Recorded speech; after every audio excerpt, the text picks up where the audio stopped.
SBS에서요, 뉴스토리라는 코너가 있는데 정의당은 왜 망했나? 라는 주제입니다.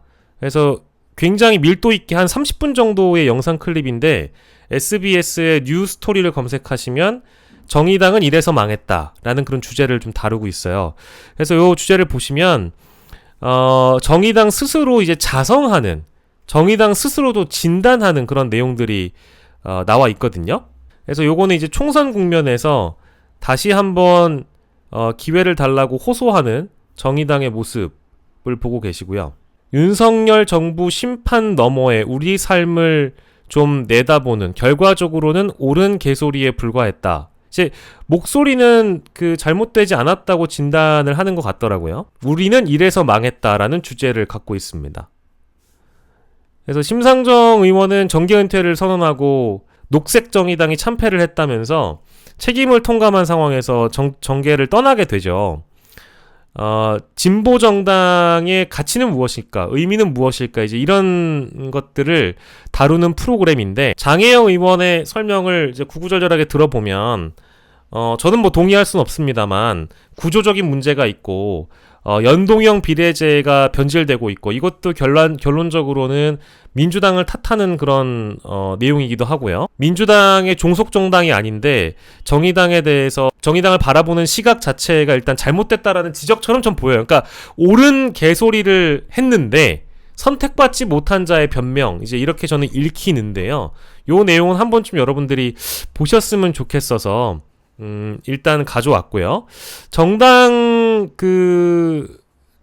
득표한 만큼 의석을 비례해서 가져가자고 하는 이번 선거제도의 허점, 이런 것들을 또 지적하면서 위성정당의 탄생을 저도 뭐 문제 삼을 수는 있습니다만, 위성정당이 탄생했기 때문에 정의당이 득표하지 못했다라는 그런 변명을 애써 또 하는 것 같더라고요.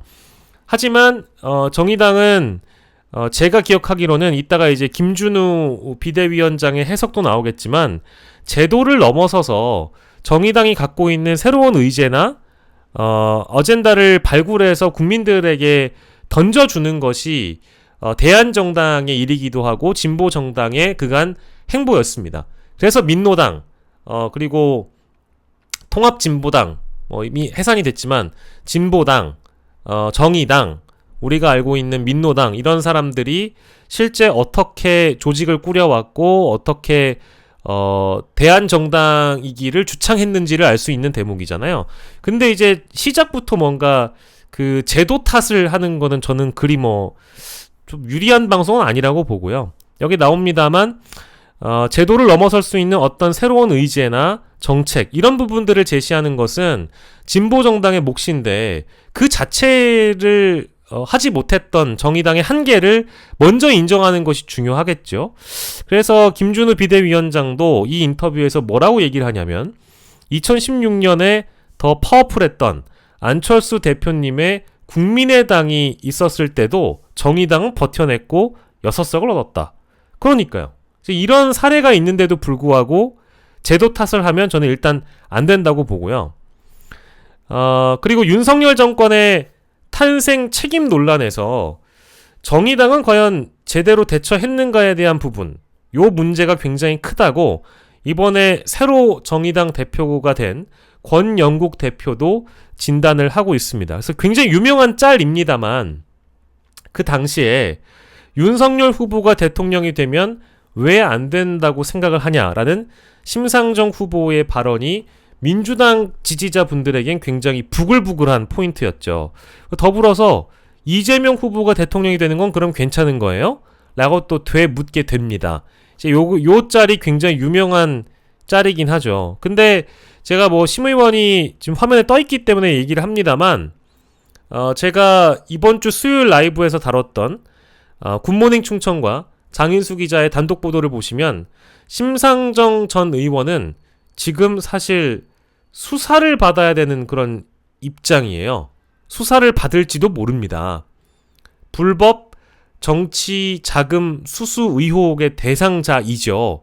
그리고 정의당이 이재명 체포동의안 그 국회에서 가결됐었을 당시를 생각을 해보면 정의당은 당론으로 이재명 체포동의안에 대해서 가결에 대한 당론으로 선택을 했던 정당입니다.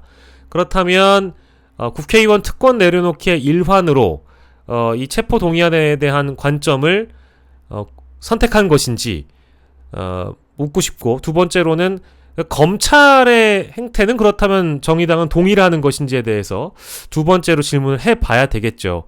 저는 이제 그 대목이 정의당이 망해가는 과정에서 핵심 포인트라고 봐요. 민주진보 정당으로서 민주당의 이중대가 아니라 검찰의 잘못된 행태를 과연 비판을 하고자 할 자세는 갖추고 있었는가?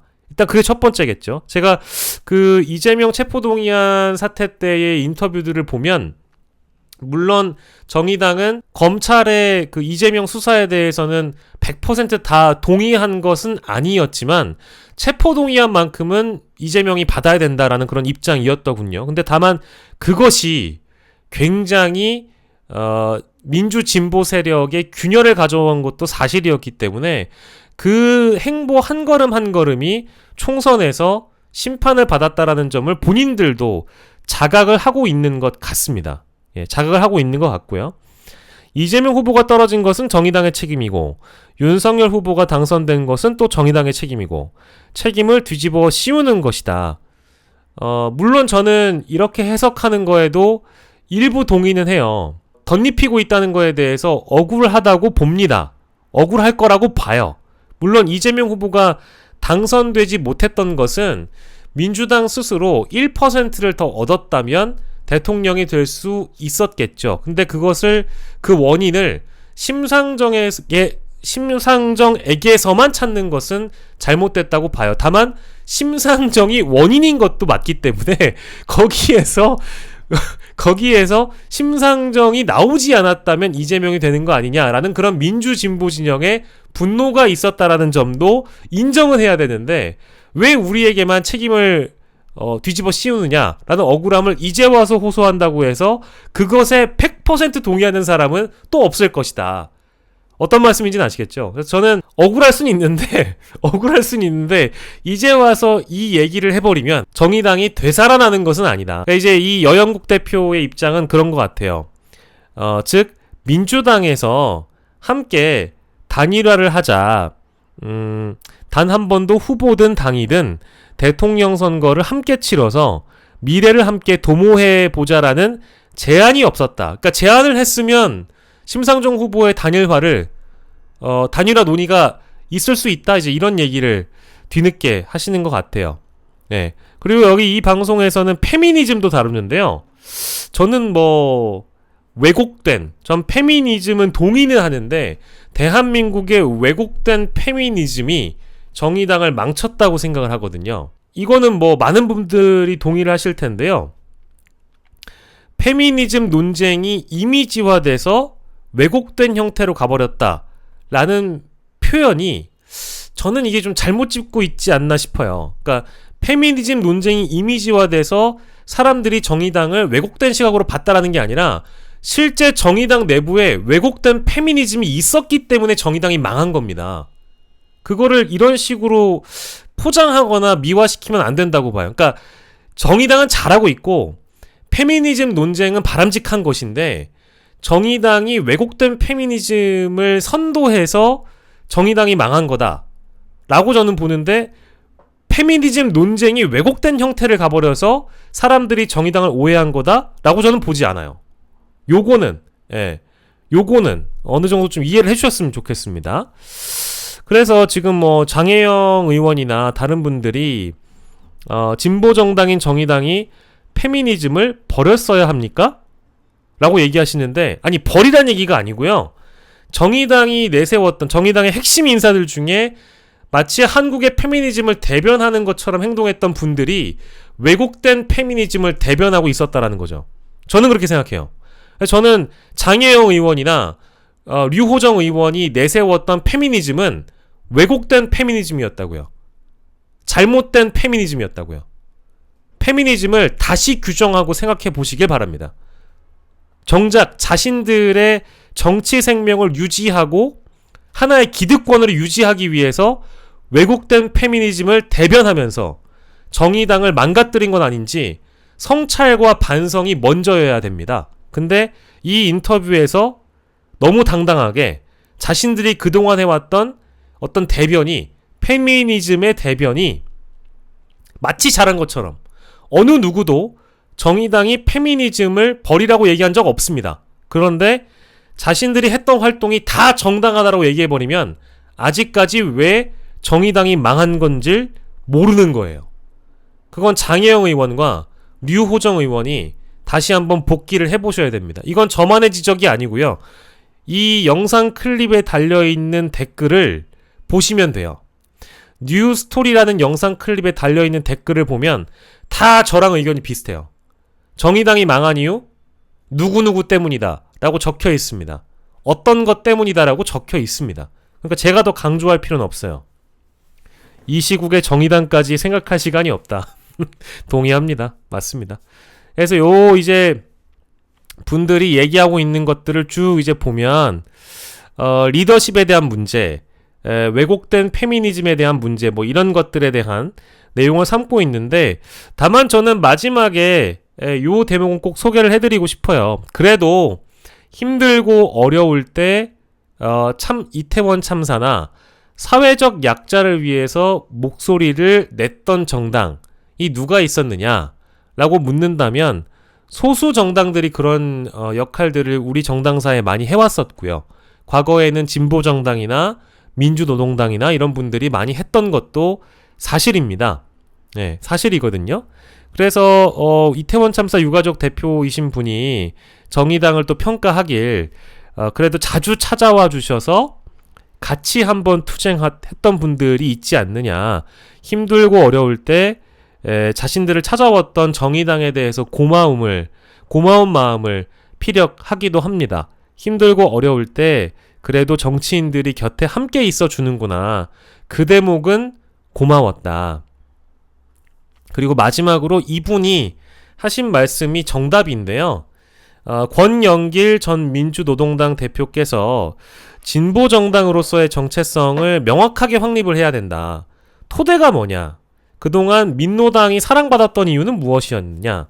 노동 중심의 진보정당이었다.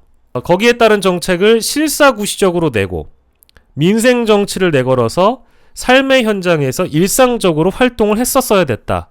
라는 이제 이 말씀까지 하시거든요. 저는 사실 여기에 답이 있다고 봅니다. 뭐 정의당이 망해라! 막 이런 얘기를 제가 하고자 하는 것은 절대 아니고요.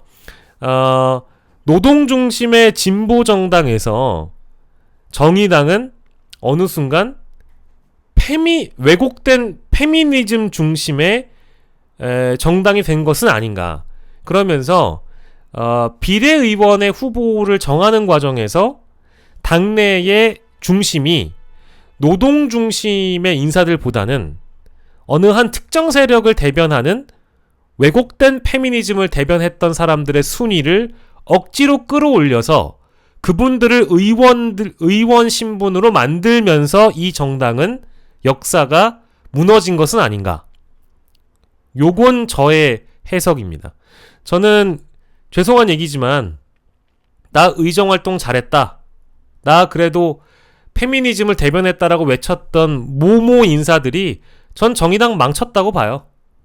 그리고 그러면서 동시에 그래도 지역구에서 1번 민주당을 찍고 2번을 정의당을 찍었던, 그래도 우리가 한 정당, 소수 정당의 명맥은 유지시켜줘야 되고 민주당이 제대로 챙기지 못하는 의제나 아젠다를 그동안 살려왔던 노동 중심의 정당은 하나쯤 있어야 되지 않느냐. 강기갑, 권영길, 노회찬의 명맥을 이어갈 정의당을 우리가 바라봐줘야 된다라는 지역구 1번 찍고 정의당을 찍었던 사람들의 심리는 민주당이 못하는 거를 정의당이 좀 더 해달라라는 그런 요구였는데 정의당이 착각을 한 거죠. 자기들이 잘했다라고. 자신들을 잘했다라고 착각한 정의당이 그 착각을 하는 순간 망했다고 봅니다. 거기에서 누구를 국회의원으로 올렸냐? 얘기 안 할게요. 그 정의당의 당원들이 투표한 거를 다 뒤로 하고 여성이라서 가점을 주고 근데 그 여성 가점 좀 인정해요. 근데 어떤 것 때문에 가점이 주어지고 18위, 20위를 끌어올려서 의원을 만들었던 거 아니었나요? 그러면서 이제 전 정의당은 역사적으로 쇠락의 길을 걸어갔다고 봅니다. 그분들이 자신이 잘해서 의원이 됐다고 착각하고 자신의 의정 활동의 방식, 어젠다 설정, 의제 설정, 어떤 걸 간판으로 내걸었느냐, 이미지 정치, 왜곡된 어떤 세력을 대변하는 정치, 이런 걸 팼기 때문에 정의당은 망한 겁니다. 근데 이거를 모르고 앞서서 제도 탓을 하거나 아니면 죄송한데 이런 목소리가 여전히 남아있다는 거, 진보 정당인 정의당이 페미니즘을 버리라고 얘기한 적 아무도 없습니다. 페미니즘은 오히려 정상적인 페미니즘은 보호받고 권리 신장 받아야 마땅한 것이지요. 근데 어떤 페미니즘을 어떤 인사들이 어떻게 왜곡했는지를 반성하지 않으면 정의당엔 전 미래가 없다고 봐요. 내부적으로 자각하시고 반성하고 성찰하시길 바랍니다. 그거를 깨닫지 못하면 영원히 원외 정당으로 남아있을 수밖에 없어요. 왜 진보당이 더 부각되고 더 성장할 수밖에 없었는지를 정의당이 모니터링 해보시길 바랍니다.